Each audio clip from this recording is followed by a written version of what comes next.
Good morning. It is Wednesday, July the 31st, and this is The Drill.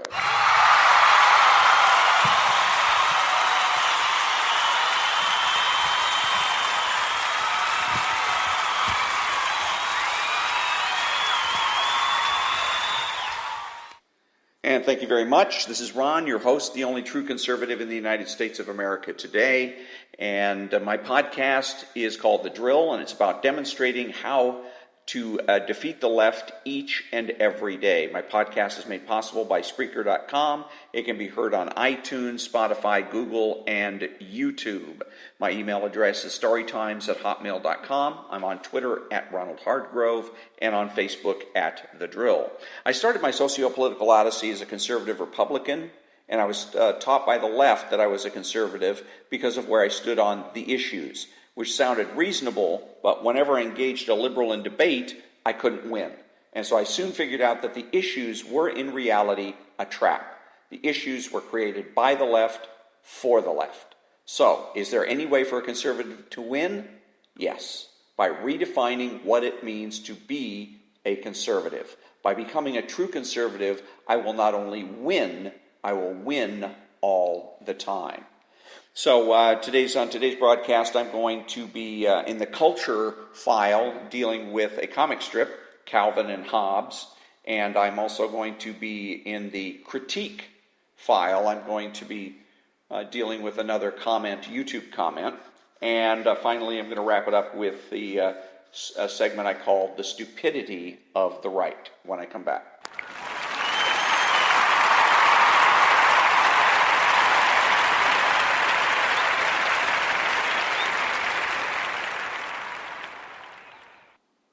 Thank you very much. Welcome back. So this segment is the culture segment, and it's a segment about how the left tries to get in our psyche through our culture.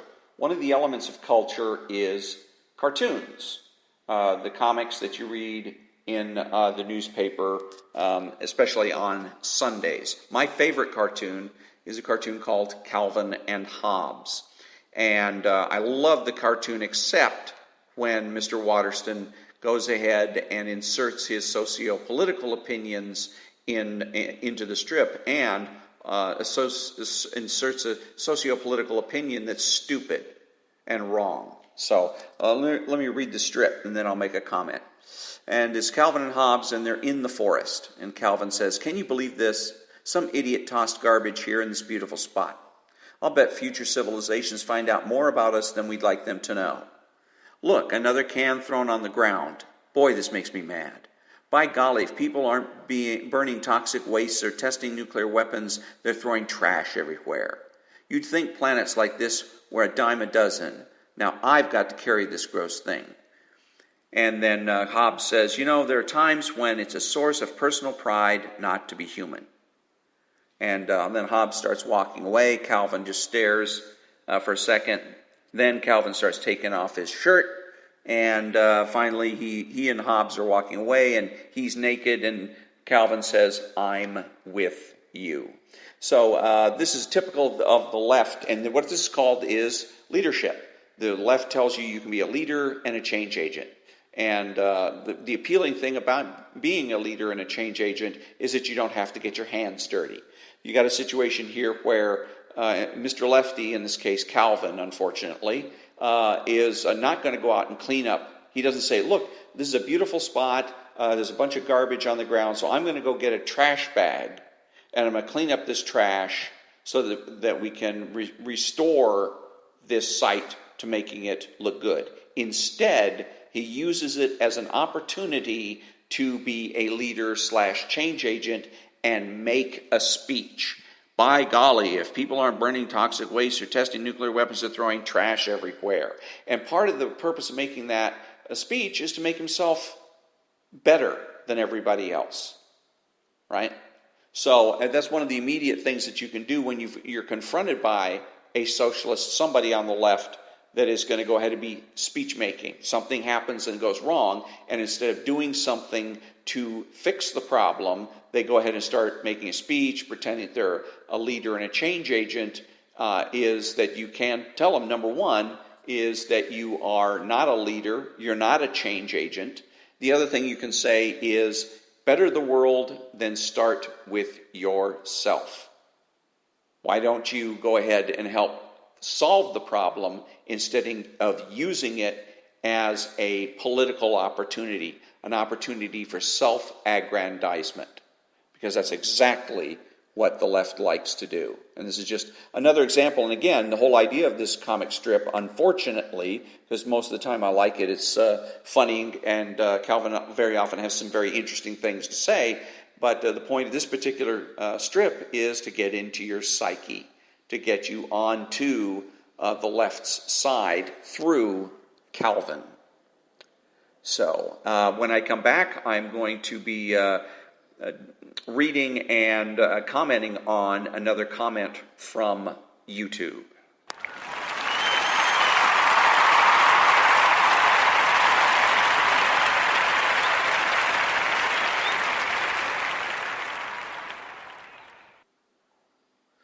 Thank you very much, and welcome back. So, YouTube, and I've been negligent, like I said in the past, of checking YouTube and making sure that I deal with whatever comments that I'm getting. And I was worried when I first started this podcast. I was thinking, gee, I'm going to get comments YouTube or wherever else, and how am I going to deal with it? What do I do? How do I deal with criticism? And if these comments are representative of what I can expect in the future, then I have really nothing to worry about because they're worthless. This particular comment reads, and it's from somebody who calls himself U.S. citizen. It's the red hen, dumbass. Get your story straight. You definitely a libretard. So, my response to that was 3 words: abusive, arbitrary, pointless. Again, if this is the best that my critics can do, and that this guy, I'm assuming, he says U.S. citizen, but I'm going to refer to him as comrade, U.S. citizen, and if this is the best that the left can do, I've got absolutely nothing to worry about. And that brings me to another point, which is the stupidity of the right. This is a particular segment that, it really bothers me when I actually heard somebody this morning that was a friend or a colleague or whatever of President Trump. And he says, I've known Donald Trump for a long time, and he's not a racist. And I was practically howling at the ceiling for how stupid a comment that is. Stupid because, number one, we end up talking about what the left wants to talk about, which is racism, instead of talking about the border. That's the way this whole thing got started, is that Elijah Cummings made disparaging comments about the Border Patrol and how they were handling people that were crossing over illegally or applying for asylum, and President Trump tweeted out about what a garbage or rat-infested place Baltimore was, and that if Mr. Cummings would pay attention to Baltimore, it would be a better place, and that kind of thing. So, and then Cummings comes back, of course, and says, or his allies, I don't think Cummings himself said it, called the president, or suggested, didn't even really call him, but suggested that the president was racist for simply criticizing the city of Baltimore. And to come out and say, I know the president and he's not a racist, is akin to the Nixonian statement. Richard Nixon, back in the 70s, when he was being investigated for Watergate, gave a speech on television from the Oval Office, and he said to the American people, the American people have the right to know whether or not their president is a crook. Well, I'm not a crook. And it makes him look bad. And this makes President Trump look bad. Voltaire, who was a Frenchman back in the 1700s, had a prayer. He said, Dear Lord, protect me from my friends, for I can handle my enemies. Because this stupid statement, I've known Donald Trump all his life and he's not a racist, was made by one of Donald Trump's alleged friends. Friends like that, you don't need enemies. Again, and I'll say it again and again and again as often as I need to, people on the right are morons that try to prove a negative. And there's plenty of people. Rush Limbaugh tries to do it. Sean Hannity tries to do it. This guy, whoever this guy's pretends to be a friend of the president and says, I've known him all my life and he's not a racist, is trying to prove a negative. It can't be done. And if you try to do it, all you do is end up making yourself look stupid. And in this particular case, he's making Donald Trump look bad, and everybody who supports President Trump makes them look equally bad. So back in a minute.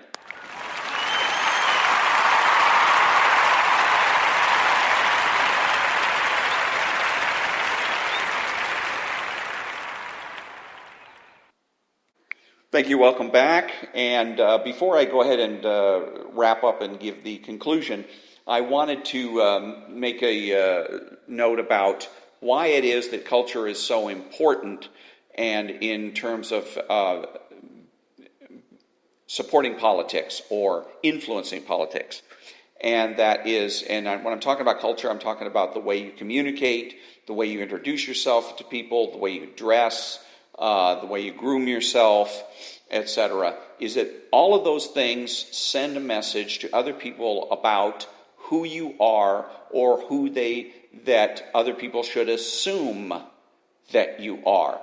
So if you're somebody that likes to consider themselves a conservative, but you call people foo, that used to be the popular phrase, foo, short for fool, and or the way you shake hands. Do you do a regular business-like handshake, or do you do a ghetto-style handshake?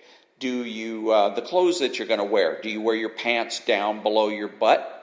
And what kind of clothing do you wear? Are you going to be wearing things that are excessively baggy? Do you always wear casual clothes? Do you ever wear anything that's like slacks and a button-down shirt, maybe a sport coat, that kind of thing? All of those things give people messages about who you are and the assumptions they should make about you. So in other words, if you dress the way the left dresses, the way the liberals dress, if you act the way they do, you speak the way they do, use the same lingo that they use, the same slang terms that they use, they're going to assume that you're one of them. And then what they're going to do is they're going to start putting socio-political pressure on you, because they're going to assume that since you're one of them, that you think the way they do and that you vote the way they do. So you may end up getting invited to let's say a Hillary Clinton rally. Hey, we're going to a rally for Hillary Clinton. Are you going to come? Well, you've been busy trying to fit in to this group with the way you shake hands, the way you introduce yourself, the way you speak, the way you act, the clothes you wear. Now what do you do? If you consider yourself a conservative, if you're planning on voting for Donald Trump, what do you do now? Do you say, oh, excuse me, but basically I'm a fraud. I'm not at all what I presented myself to be. Actually, I'm a conservative and I'm going to vote for Donald Trump? Very possibly not. Very possibly you're going to go ahead and give in and go along. You're going to go along to get along. And that this is this is why it's so important that you pay attention to cultural cues and cultural attitudes, and that you deal with them appropriately.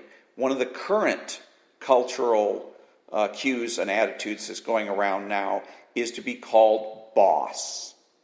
That's the term now. Hey, boss. Usually bosses, I haven't heard women be called boss, and I have never heard a woman use the term boss. It's always done by men. And always I hear it from customer service. People are supposed to be in the customer service business. I go to a restaurant when I'm delivering food. I go to a restaurant to pick up the order, and the employee says, hey, boss, how can I help you, boss? What do you want, boss? And I'm not going to go along with that, because again, if I go along with that, I call him boss or whatever, then again, I'm going to end up under pressure that I don't want to be under. I don't want to be confused for a liberal. I don't want to be confused for a socialist, because I don't like liberalism. I hate socialism. I am a true conservative. And I know that in order for me to have any influence in life, I have to walk the talk. I have to be able to have integrity and credibility. And the more integrity I have, the more credibility I have. The more credibility I have, the more influence I will have. Now, in this particular case, what I like to do, since I'm there, if I was there as a customer where I'm going to be, and I had this happen at McDonald's once, but if I'm there as a customer and I'm going to sit down to eat, rather than I'm there as a independent contractor picking up food for another client and I'm operating on behalf of a business, but if I'm just strictly a customer, then I'm going to be direct with them. I'm going to say, excuse me, we're not acquainted. Don't call me boss. My name isn't boss. It's not appropriate for you to call me boss. And I told this to the guy at McDonald's, because I roll up to the window and he says, hey, boss. And I told him, my name isn't boss. You don't call me boss. You don't know me. You want to call me something, you call me sir or mister. And that shut him down right away. He backed off, he apologized, and after that he referred to me as, appropriately, sir or mister. Formality is necessary in social interactions, because every individual has the right to say no. See, part of the thing on the left is to try to get past no. There's books like that give you advice on how to get past no. Okay, and basically what they are is psychological rape manuals. Think about it. I mean, rape is basically a man refusing to take no from a woman.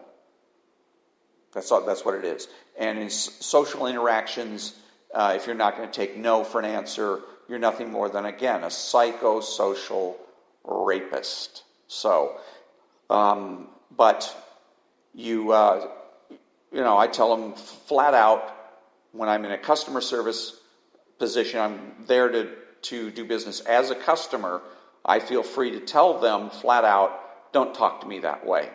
I'm not going to go along with this. And that's the conservative thing to do. I'm a conservative. I have no reason to be ashamed of being a conservative. Okay? It's not necessarily a pride issue. I can't say I'm proud to be a conservative. I'm a conservative because it's right. It's correct. It makes sense. That's why I'm a conservative. And that's what I want to project to people. I want to be able to let people know that I'm not ashamed of myself. I'm not going to I'm not going to go along just to get along. Not going to happen. Because it is a pressure when you walk into a restaurant and they say, hey, boss, and you think, well, I don't want to make a big deal out of this. Another way to do it, if you feel uncomfortable, is what I've done when I'm doing Grubhub, is I walk in, they say, hey, boss, I say, yes, sir. So I treat them the way they should be treating me. Because there should be an element of formality here. He should have the right to say no. He doesn't want to be my friend. I should have the right to say no. I don't want to be your friend. Because, calling each other boss is basically what friends do. People that know each other fairly well, they get along together well, they've agreed to be friends, then you can give each other nicknames or little throwaway lines like that. Call each other fool or boss to your heart's content. But if I don't know you, you have no right to treat me as though you, or if you don't know me, let's put it that way, you have no right to treat me as though you do. But there are those people on the left that convince you as a matter of power, just act as if you're everybody's friend. And there's other ways that are a little bit more subtle that the left does that as well. But the point is, you can shut it down and should shut it down. You can do so in a rather like I said, a more indirect way by saying yes, sir, no, sir, that kind of thing, or Mr., referring to them as Mr., or you can be direct about it and say, excuse me, don't talk to me that way. But it needs to be done, because otherwise, if you just lazy it through, you say, I can't be bothered, you're going to end up being put under more and more and more pressure to move farther and farther and farther to the left, until one day you're in the voting booth and you're voting for someone or something that 6 months ago you wouldn't have dared vote for. So keep that in mind. So let's see here. In conclusion, there we go. Who are the true conservatives? They're the people that understand that conservatism is not just, political, but cultural as well. They are patriotic people who use common sense. They make judgments instead of predictions, speak clearly and definitively, and are not afraid to say no. And by the way, that's what you're doing when you tell somebody, don't call me this. You're saying no. The left is all about the word yes. Telling you yes and encouraging you to say yes all the time.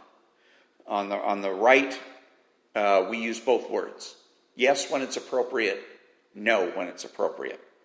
They are open-minded, asking why rather than why not. They're consistent, credible, and influential, not ashamed of their existence, unafraid to learn or correct their mistakes. They are normal Americans. And that brings me to the conclusion of another episode of The Drill. And until next time, thank you very much for listening, and have a great day.